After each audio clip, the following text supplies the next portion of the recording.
먼저 다음으로 호주의 캐스 앨리스 뉴사우스웨일스 대학교 아트 앤 미디어 대학 교수님을 화면으로 만나보시겠습니다. 큰 박수로 환영해 주시기 바랍니다. Our next speaker is Professor Kath Alice, School of the Arts and Media, University of New South Wales, Australia. Please welcome her with a big applause.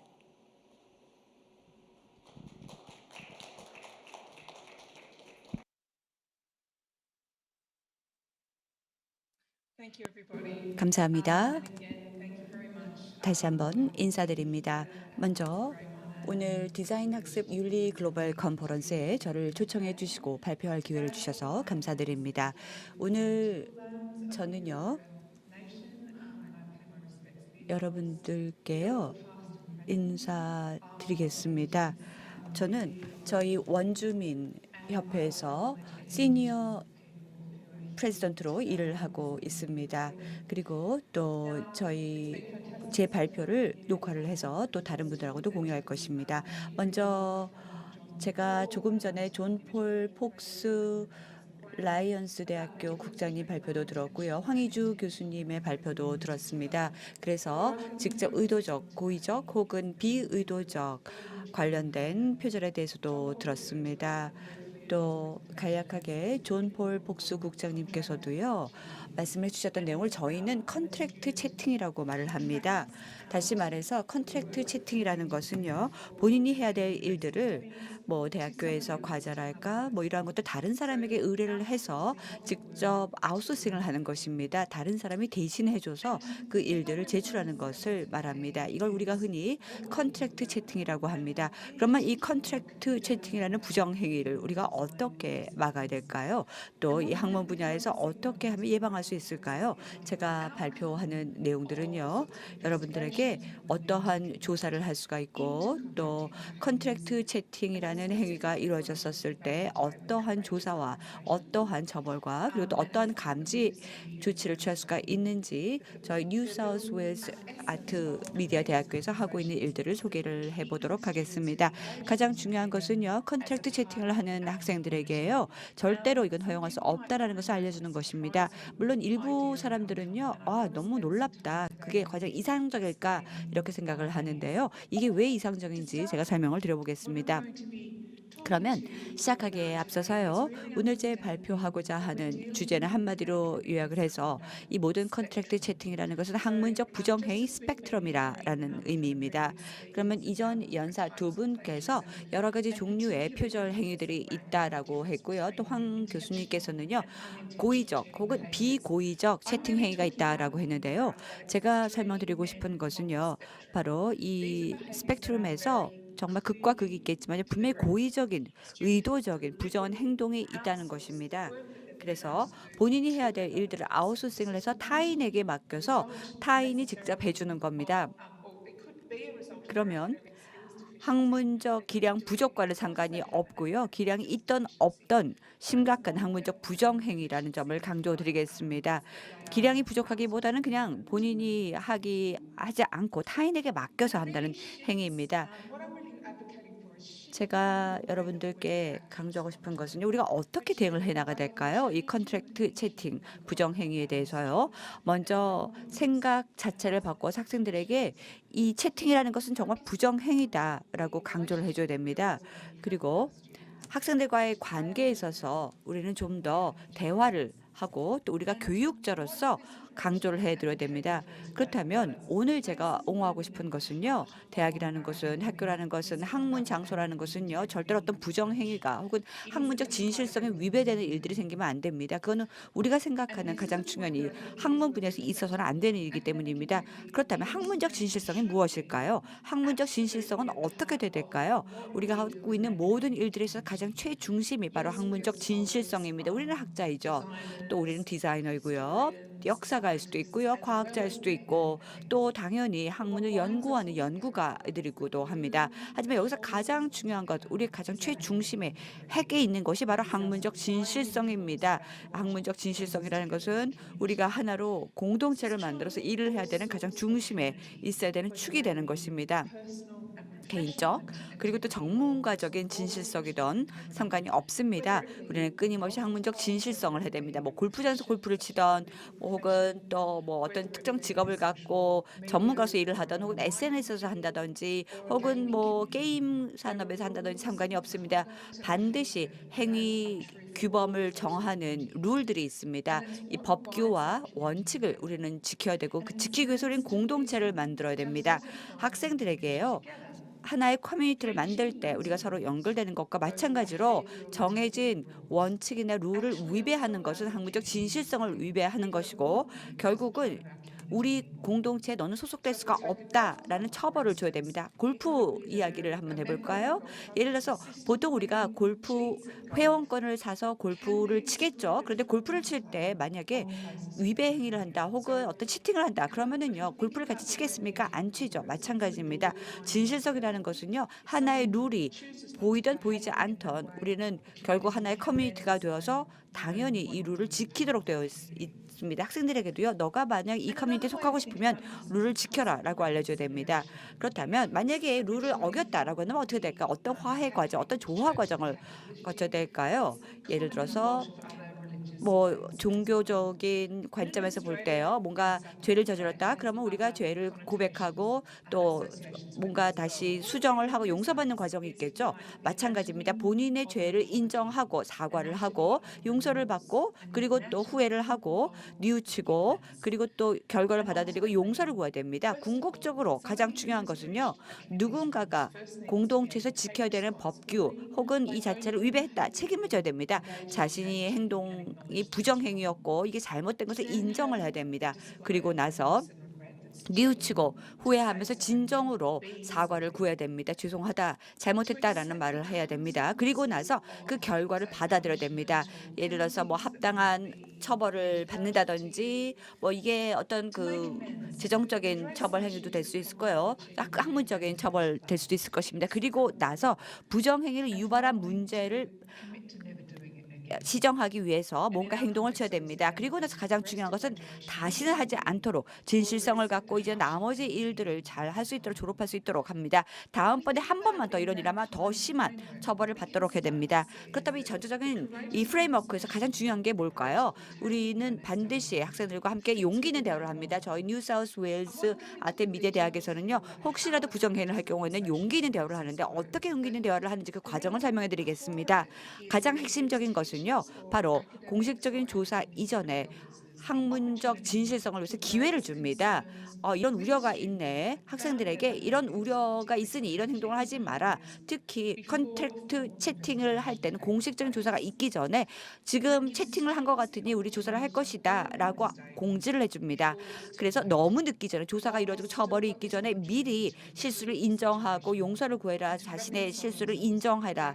그리고 나서 그 행동을 고쳐라. 그래야지만 너는 우리의 커뮤니티 안에 그대로 남아 있을 수 있다라는 기회를 먼저 주는 것이 바로 이게 용기 있는 대화의 과정입니다. 여기서 가장 중요한 것은 용기, courage라는 단어입니다. 제가 여기 빨간색으로 쳤는데요. 용기 있는 대화에 대해서 좀 더 강조를 하겠습니다. 6가지 축이 있습니다. 학문적 진실성이라는 ICAE라는 이 축에는 6가지 내용들이 들어가 있는데요.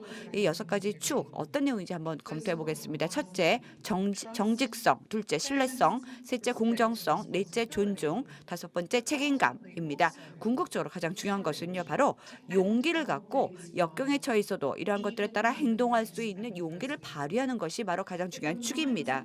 이를 통해서 우리는 용기라는 것은요. 바로 이 학문적 진실성의 축에 있어서 가장 중요하다는 점을 학생들에게 알려줘야 됩니다.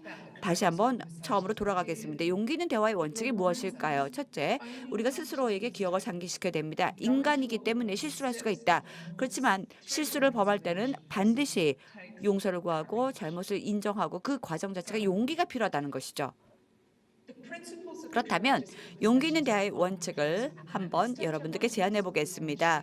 여기에서 정말 중요한 것은요. 제 동료인 데이빗 하스 박사님께서 했던 일들을 한번 공을 인정하고 그분께서 직접 이 아이디어를 갖고 왔기 때문에요. 저는 여러분께 인용한다는 점을 강조드립니다. 정말 용기 있는 대화의 원칙이고 이걸 저희 뉴사우스 웨일스 대학교에서 직접 구현하고 있습니다. 저희가 주창하는 원칙들은 어떤 것인지 말씀드리겠습니다. 우리가 하는 모든 일의 가장 중심이죠. 첫째, 당연한 정의감. 절차적 공정성을 준수하는 것입니다. 저희 뉴사우스웨일스 대학교에서는요. 공정한 것처럼 보이는 게 아니라 정말 공정해야 됩니다. 학생들의 자신감과 그리고 신뢰도를 실추시키지 않도록 피해를 주지 않아야 되는 것이죠. 그래서 두 번째 원칙이요. 그 어떤 일이라도 만약 학문적으로 잘못된 행위가 이루어진다. 그럼 조사가 이루어진다. 그러면 이건 상당히 스트레스를 받게 되는 행동이죠. 따라서 나머지 학생들에게도 피해를 주지 않도록 이 스트레스를 최소화하도록 노력을 해야 됩니다. 세 번째이면서 마지막 용기 있는 대화의 원칙에서 가장 중요한 것은요. 저는 교수로서 가장 중요한 것은 가르침이라는 것은요. 모든 것들을 수용하는 것에서 시작을 해야 됩니다. 따라서 교육하는 과정이라는 점이죠. 징벌적 과정이 아닙니다. 누군가가 실수를 할 수가 있습니다. 그렇다면 이 실수를 인정하고 또 잘못을 구하는 게 더 중요하지 징벌이 우리의 목표는 아닙니다. 컨트랙트 채팅에 대해서 대부분의 사람들이 이것을 아주 심각한 범죄라고 생각하면서 지대한 처벌을 주죠. 예를 들어서 누군가가 과제물을 제출했습니다. 그런데 우리가 봤을 때 이 과제물 자체가 뭔가 치팅을 한 것 같다. 그럴 때는요. 여기서 범죄라고 생각하면 생각을 약간 틀을 바꿔서 하나의 실수다. 학생이 잘 몰라서 이렇게 했구나라고 생각을 하고 학생들이 실수로부터 무엇을 배울 수 있을까라는 자세를 가져야 됩니다. 학생들에게 자, 지금 네가 한 거는 하나의 실수야. 이건 범죄가 아니니까 이 실수를 통해서 배워봐라고 알려줘야 됩니다. 그래서 두 번 다시 이런 일을 하지 않도록 하는 것이 중요하겠죠. 그래서 이럴 기회가 있었음에도 불구하고 부정행위를 하면은 앞으로는 안 된다라는 것을 알려주는 것이 더 중요합니다. 그게 바로 우리의 핵심 업무가 돼야 됩니다. 리스크가 있어. 아직 시간이 남았어. 그렇기 때문에 학문적 진실성으로 돌아와. 두 번 다시 이런 일을 하지 마라고 기회를 줘야 됩니다. 본인의 실수에서 배울 수 있는 게 더 큽니다. 이게 바로 우리 교수가 교육자로서 교사로서 해야 될 일들입니다. 하나 더 말씀드리겠습니다. 트리샤 베트람 갈렌트 캘리포니아 샌디에고 대학 교수가 흔히 이런 말을 하셨습니다. 제가 인용해 보겠습니다. 학생들을 졸업을 시킬 때는요. 부정행위를 하지 않는 학생만 졸업을 시켜야 된다라고 말씀을 했는데 그렇다면은요. 이거는 큰 범죄가 되죠. 이건 실수죠. 다시 말해서 기회를 충분히 주고 그냥 아무것도 안 하고 부정행위 안 하는 학생을 졸업시키는 게 아니라 만약에 치팅을 했다 혹은 부정행위를 했다라고 해도 본인의 실수를 인정하고 실수로부터 배우고 스킬을 개발하고 전략을 세워서 두 번 다시 이런 실수를 하지 않도록 하는 학생들을 졸업시키는 것이 더 의미가 있다는 것이죠. 치팅을 하고 싶은 유혹을 잘 극복하고 두 번 다시 실수하지 않는 게 더 의미가 있다는 것입니다. 제가 여러분들께 제안하고 싶은 것은요. 파트너십 모델입니다. 학계 직원들이 있어서 해당 주제나 전문 지식 있는 분들이 이 주제를 제안하고 그다음에 프랙티셔너 즉 실무자들이 있겠죠. 실무자들은 정책과 절차, 문제관리, 조사 기법들 이 모든 것들을 같이 상정하는 겁니다.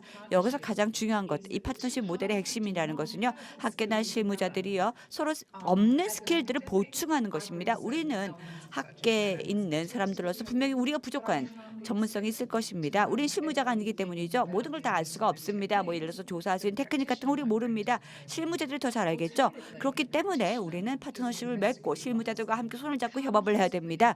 우리가 모르는 것들, 전문성이 없기 때문에 실무자들과 같이 협업을 해야 되겠죠. 대학교 내에서는요. 그러면 다시 또 돌아가서 용기 있는 대화에 대해서 좀 더 부가 설명 드려보겠습니다. 여기서 가장 중요한 것은요. 절대로 우리가 학생들에게 아무런 증거 없이 우려를 해서는 안 됩니다.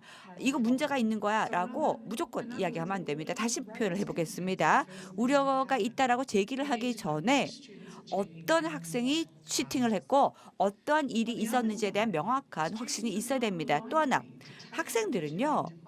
반드시 너무 늦기 전에 실수를 인정할 수 있는 기회를 줘야 됩니다. 자기가 자유의지로 이렇게 한 게 아니다. 우연히 하다 보니까 실수였다라는 것을 인정할 수 있도록 해줘야 됩니다. 그래서 더 큰 범죄로 가지 않도록 도와주는 것이 우리의 임무입니다. 그러면 지금 이 용기 있는 대화라는 것을 앞으로 추진해야 될 가장 핵심적인 방법이다라고 한다면 먼저 본인들의 역할과 목적에 대해서 분명한 의식을 해야 됩니다. 그냥 용기 있는 대화를 하자라는 것만은 충분하지 않습니다. 누가 언제 무엇에 어떠한 대화를 해야 되는지가 명확하게 그림이 잡혀야 됩니다. 그리고 나서 대화가 실제로 이루어질 수 있도록 해야 됩니다. 바로 여기에서 우리는 적발의 문제점이라는 사안이 있습니다. 여기서 저는 적발의 문제점이 어떤 의미인지 연구 논문을 이용을 하면서 좀 설명을 드려보겠습니다. 컨트랙트 치팅이라는 것은요. 호주 직원들을 대상으로 대학교 직원들을 대상으로 서베이를 했었습니다. 한 1,100명 정도 정도의 직원들이 답변을 해주었는데요. 혹시라도 학생들이 뭔가 컨택트 채팅을 한 것 같으냐, 우려하느냐라고 물어봤더니 3분의 2 정도가요. 우려가 있었다. 그리고 과제를 채점하다 보니까 치팅을 한 것 같은 느낌이 들었다라고 말을 하더군요. 3분의 2가. 그리고 나머지 3분의 1은 한 번도 걱정해 본 적이 없다라고 말을 했습니다. 그렇다면 여기서 뭐죠? 3분의 2나 치팅을 학생들이 하는 것 같다라는 우려가 있었다는 점입니다. 그렇다면 그중에 반 정도 3분의 2 중에서 반, 그러니까 우려가 있었다고 답변한 3분의 2 중에서 반은요. 이 우려에 대해서 보고를 했다라고 답변을 했었습니다. 그럼 여기 두 번째 문제 있습니다. 3분의 1 정도의 교수들은요. 전혀 걱정을 안 하고 있어요. 치팅을 안 할 거다라고 생각하고 있고요. 그다음에 치팅을 하는 것 같다라고 우려하는 3분의 2 중에서 반은 우려를 하지만 아무런 조치를 취하지 않았다는 것이죠. 그래서 여기서 두 가지 문제점이 있습니다. 그렇다면 우리가 어떤 일을 해야 될까요? 먼저 첫 번째, 치팅을 한 것 같이 걱정이 되지만 이걸 어떻게 추적해야 될지를 모르는 것이죠. 그리고 또 이걸 증명하기 시간 너무 소모적이라는 것이 가장 심각한 문제죠. 실제로 이걸 적발하는 과정이 너무 복잡합니다. 그러면 우리가 어떻게 해서 효과적으로 이 우려를 제기할 수 있을까요? 어떻게 하면 우리의 걱정을 효과적으로 모든 사람들에게 경종을 알릴 수가 있을까요? 첫째, 만약 우리가 좀 우려를 하고 있다. 그리고 우리가 봤었을 때 학생들이 과제를 제대로 하지 않은 것 같다. 그렇다면 어떻게 되는가? 먼저 조사가들에게 유용한 증거를 줘야 됩니다. 아주 구체적으로, 그러니까 애매한 게 아니라 분명하게 표현해야 됩니다. 단시 뭔가 좀 의심이 돼요. 학생들이 좀 더 잘할 수 있었는데 뭔가 좀 의심스러워, 이렇게 말하면 안 됩니다. 이건 충분하지 않습니다. 아주 구체적으로 분명하게 스페시픽하게 그냥 포괄하지 않고 구체적으로 언제 어디서 왜 이런 우려를 내가 했습니다라고 조사가들에게 알려줘야 됩니다. 두 번째는요. 내가 우려하고 있는 게 있다라고 하면 분명하게 표현하고 설명을 해줘야 됩니다. 그래야지 적발을 하고 조사를 하게 조사가들이요. 이 우려가 무엇인지 정확하게 조사를 할 수가 있는 것이죠. 그리고 또 우려가 제기가 된다면 증거가 있어야 됩니다. 예를 들어서 실제적인 증거를 제시를 해줘야 되고, 마지막, 만약 어떤 증거를 제출할 때는 이 증거가 사실 기반이 되고요. 그리고 냉정해야 됩니다. 어떤 감정에 치우쳐야 되면 안 됩니다. 다시 말해서 학술적인 활동, 그리고 또 만약 우려가 있다라고 한다면은요. 조사가들에게 정확하게 올바른 정도의 정확도, 그리고 실질적 내용이 들어간 증거를 정확하게 제출을 해줘야 되만 조사가 실시될 수 있습니다. 여기에서 저는요, 냉정하다라는 단어를 강조하고 싶습니다.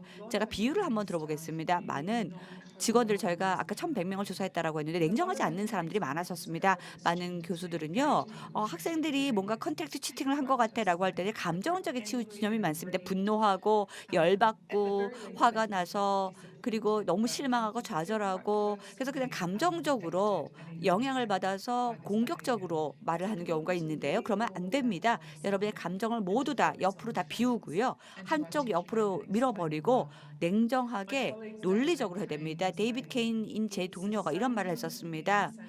마치 학문적인 활동을 하는 것과 똑같아. 누군가가 컨택트 치팅을 한다면 그 사람에 대해서는 나는 마치 연구 논문을 쓰는 같은 조사 활동을 해야 돼라고 말을 했는데요. 저는 전적으로 동의합니다.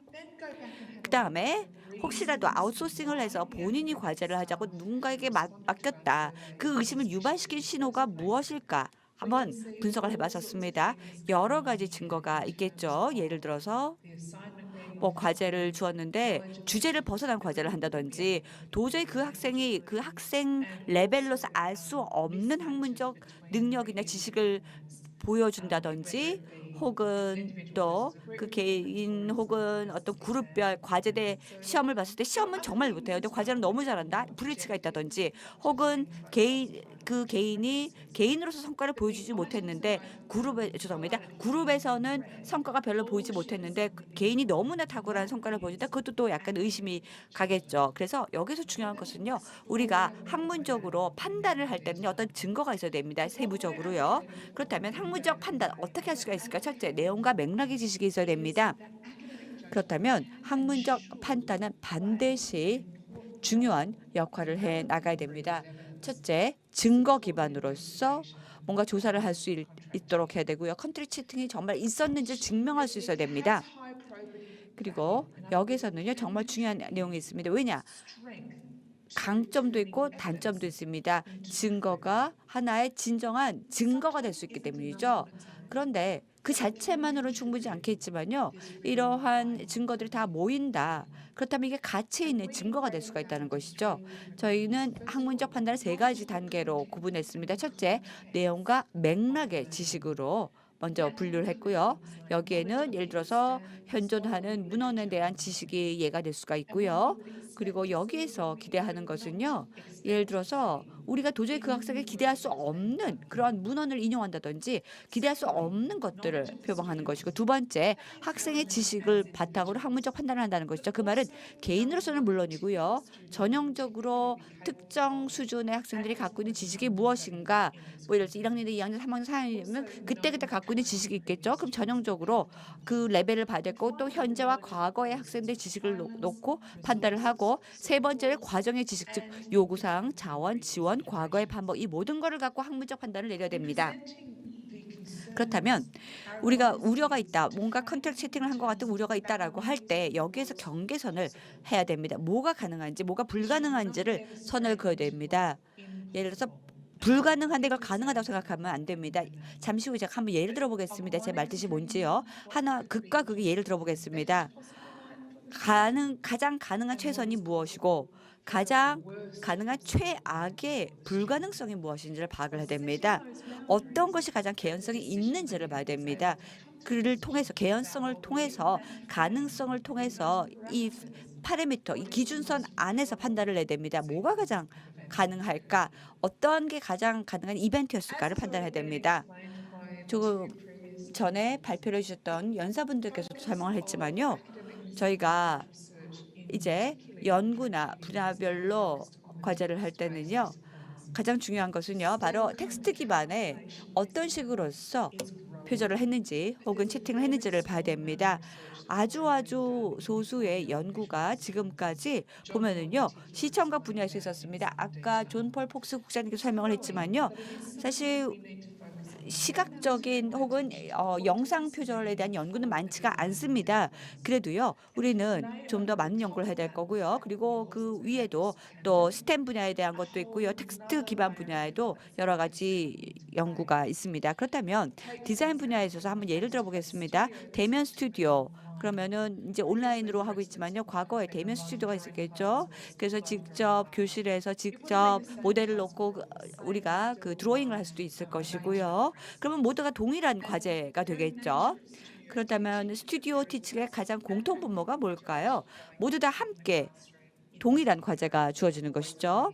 그러면 우리는 수동적 그리고 능동적인 시험 감독을 하게 됩니다. 그런데 이제 최근 들어서 대면으로 스튜디오를 하지 못하기 때문에 온라인으로 많이 하고 있지 않습니까? 그래서 어쩔 수 없이 다양한 과제를 제공하게 되고, 또 학생들 같은 경우는 멀티태스킹을 하게 됩니다. 다양한 과제를 하게 되죠. 그리고 또 시험 감독 자체도요. 대리인을 시켜서 하는 경우가 많아집니다. 그래서 또 다른 복잡성이 하나 더 생겼습니다. 대면 스튜디오로 할 때는 겪지 않았던 문제점들이요. 코로나 팬데믹으로 인해서 생긴 것도 사실입니다. 그런데 디자인 분야에서 우리가 또 고려해야 될 6가지 원칙이 있다는 점을 여러분께 설명드리겠습니다. 첫째, 바로 과제와 그 목적의 진실성입니다. 정말 잘 체계가 잡힌, 또 주제 분야에 대한 전문성을 갖고 있는 것들이 필요하죠. 예를 들어서 과제의 목적의 진실성이 무엇인지인데요. 이전에 아까 드로잉의 예가 나왔죠. 그 모델을 놓고 그림을 그렸는데 두 명의 죄송합니다. 모델을 놓고 그렸는데 이게 사실 봤더니 그 모델을 놓고 그린 게 아니라 구글에서 다른 사진을 놓고 그걸 그대로 복사해서 했다라고 아까 좋은 박사님 말씀해 주셨죠. 그게 대표적인 예입니다. 똑같습니다. 학생들에게 뭐 예를 들어서 라이프 살아있는 걸 한번 그려봐라라고 했는데 그걸 그리지 않고 다른 그 구글이다 이런 거에서 그대로 베낀 경우가 있었습니다. 이게 바로 여러분들께서 보시면서 이건 고의적으로 기만한 것이죠. 그래서 학생들이 과제를 했지만 과제에서 진실성이 부족한 것입니다. 두 번째, 또 하나 꼭 생각을 해야 될 것은요. 그 학생이 과거에 어떤 작품을 했는지 디자인 분야에서 비교를 해보셔야 됩니다. 과거의 작품과 비교를 해본다면 이해를 하실 수 있을 것입니다. 그 학생의 능력의 문제가 어느 날 갑자기 학생이 막 대략적 비약적인 실력이 증가할 수가 없겠죠. 그래서 능력은 단계별로 진화를 하는 것이지 폭발적으로 갑자기 성장할 수가 없기 때문에 과거 작품과 비교를 해보면서 어떻게 이 학생이 어떤 기술과 도구를 사용했고 지식이 늘어나는지를 봐야 됩니다. 디자인 분야에 있어서의 전문성이 어느 정도로 갑자기 성장했는지 조사관들이 조사를 또 해봐야 되고요. 그리고 세 번째, 가장 중요한 것은 진정한 학습 활동 참여입니다. 다시 말해서 진실성이 있는 학습 과정인지, 그리고 이 학생이 얼마큼 진정한 학습 활동에 참여하고 있는지 참여도를 봐야 됩니다. 학생들에게 스튜디오에 와서 우리의 학습 활동에 한번 참여를 해봐라라고 하고 그 학생이 얼마큼 진정성 있게 하는지를 봐야 됩니다. 그러면 그 참여도를 봤었을 때 진정으로 참여하지 않는다. 그러면 그거는 분명히 뭔가 컨트랙트 세팅을 하고 있다라는 증거가 될 수 있습니다. 고의적 기반에 대해 제가 좀 더 설명을 드려보겠습니다. 정말 디자인 원칙에서 중요한데요. 아까 제가 설명을 드렸죠. 그 존 박사님께서 말씀해 주셨는데요. 실물 모델을 놓고 드로잉을 해야 되는데 이 학생은 주장을 합니다. 모델을 놓고 내가 그렸어요 라고 했는데 구글에 봤더니 실제 이 학생이 그렸던 그림을 그대로 찾을 수 있는 사진이 있습니다. 그러면 이 학생은 실물을 보고 그린 게 아니라 구글에서 이미지를 그대로 커피한 것이죠. 그럼 이건 고의적으로 기만한 것이죠. 그래서 결국은 이걸 하나의 증거로 우리가 구글에서 찾은 사진을 제시하면 이게 고의적 기만 행위를 할 수 있는 증거를 제시하는 것이죠. 두 번째, 기술과 도구의 사용 및 지식이라는 차원은 어떤 의미냐? 아주 제가 좋은 예를 한번 들어보겠습니다. 이전에 발표를 해주셨던 내용에서도 나왔는데요. 여러 가지 이미지 검색할 수가 있지 않습니까? 구글 이미지에 입력을 하면은요, 다양한 이미지가 뜹니다. 그래서 이 이미지든 뭐 디자인이든 뭐 아까 건축 설계 예도 보이든 마찬가지입니다. 거기서 그대로 베낄 수가 있겠죠. 그런 도구를 사용할 수가 있겠죠. 세 번째, 다른 접근법 및 예상 결과의 인지인데요. 보통 우리가 어떤 걸 기대합니까? 학생들이 어떤 아웃풋을 낼 거라고 기대합니까? 뭐 어느 정도의 교과 과정을 마치고 이 정도 단계까지 왔으면 지금 학습 단계에서 그 학년 수준에 맞게 어느 정도 결과물이 나올 거라고 예상하는데 그거보다 훨씬 더 높은 수준의 결과물이 나왔다라는 것은요, 우리가 의심할 만한 증거가 되겠죠. 그래서 여기에서 우리가 예상할 수 있는 결과를 마음에 두고 학생의 아웃풋을 봐야 됩니다. 그래서 이 과제는 이 학생이 할 수 없는 수준이다. 그럴 땐 분명히 누군가가 아웃소싱을 하거나 컨트랙트 채팅을 한 것이죠. 그러면 제가 여기서 추구하는 가장 핵심적인 아이디어라는 것은요, 어떻게 디자인해서 우리가 적발을 잘할 수가 있을까요? 첫 번째, 모든 것들을 우리가 활용해야 됩니다. 첫째, 직감적 직관이라는 게 있습니다. 학문적 판단에다가 직감적 직관을 합쳐서 학생들이 도저히 할 수 없는 작품을 했다든지 학생들이 할 수 없는 지식을 활용했다라고 한다면 여기서 학문적 판단을 활용을 해서 학생에게 물어봐야 됩니다. 왜 이런 작품을 하게 되었는지. 여기에서 여러분이 전문성을 발휘해야 됩니다. 분명히 여러분들이 전문적 지식을 활용을 하게 된다면 높은 개연성 값을 가진 증거를 찾을 수가 있을 것입니다. 간략한 증거다 하더라도요, 이를 토대로 해서 분명히 학생들이 뭔가 컨택트 채팅을 한 거기 때문에 이때 바로 여러분이 개입을 해서 학생들과 용기 있는 대화를 해주셔야 됩니다. 학생들에게 혹시라도 만약 이 프로그램을 완수하고 싶으면 본인의 실수를 인정하고 시정해라라고 권장을 해드려야 됩니다. 여기까지가 제 발표이고요. 시간이 다 된 것 같으니까 멈추도록 하겠습니다. 패널 토론이나 혹은 질문 있으면 하도록 하겠습니다.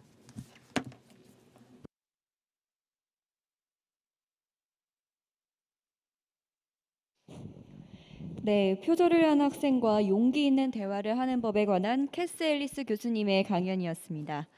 Thank you, Miss Alice, for your educational insight on how to have 감사합니다. courageous 캐스 conversations 앨리스 with plagiarizing 교수님, students. 시각 교양